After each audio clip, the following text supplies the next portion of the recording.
Over the past decade, China has quietly positioned itself as Africa's digital backbone, from powering your 5G phone to enabling mobile banking in remote villages. But that rise also sparks big questions. Who controls the data?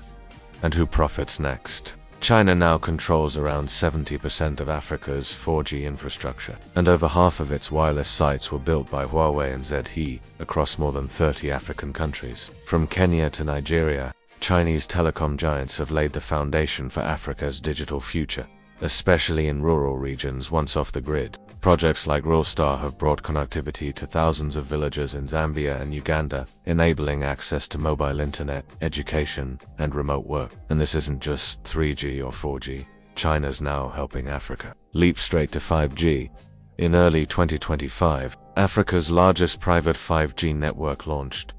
Not in a city, but deep in a South African manganese mine. The project, a joint effort by MTN, China Telecom, and Huawei, powers autonomous trucks, smart helmets, and real-time tracking, making mining safer and more efficient. This isn't just about better signal, it's about enabling Africa's industries to go smart, connected, and future. In 2019, Huawei Cloud launched Africa's first hyperscale cloud center in South Africa. Since then, their user base has exploded, with demand growing over 1,600% in just 5 years. By 2028, Africa's cloud computing market is expected to exceed $6 billion, and it's not just one country. China is planning $430 million worth of cloud and AI investments across North Africa, from Egypt to Algeria. These projects promise faster internet and local data storage.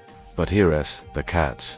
Most of that data is still under Chinese infrastructure and legal control. Africa's digital finance sector is booming, with 47% of all startup funding in 2024 going into Fintech. At the center of that wave is PalmPay, a Chinese-backed digital wallet pre-installed on millions of budget smartphones from Transsion, Africa's top phone brand. With 35 million users and growing, PalmPay has become a critical tool for African consumers, merchants, and small businesses. Its model is inspired directly by China's WeChat and Alipay ecosystems, blending mobile payments, mini-apps, and even credit services. China's influence isn't just on the ground, it's orbiting overhead. Over 23 African nations have partnered with China on space and satellite programs, building everything from remote sensing satellites to Earth observation labs. Egypt's latest satellite, launched with Chinese support, will help monitor agriculture, weather, and infrastructure, where critics warn of surveillance potential and military as Western tech firms scale back their footprint. China is stepping in with infrastructure, training, and long-term partnerships.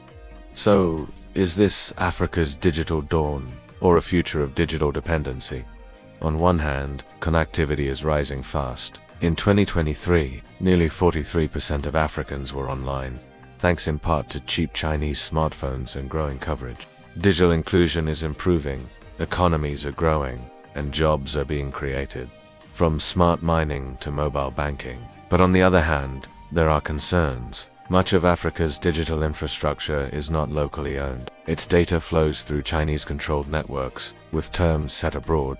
In response, the U.S. International Development Finance Corporation is investing $300 million into competitors like Liquid Telecom. The European Union is rolling out a €340 billion global gateway designed to counter China's influence. China's digital Silk Road is building Africa's highways of the future, not of concrete and asphalt, but of fiber optics and cloud servers. But who owns the road when the data begins to flow? Subscribe for more stories on Asia's global influence, and leave a comment below. Do you see this as partnership or dependency?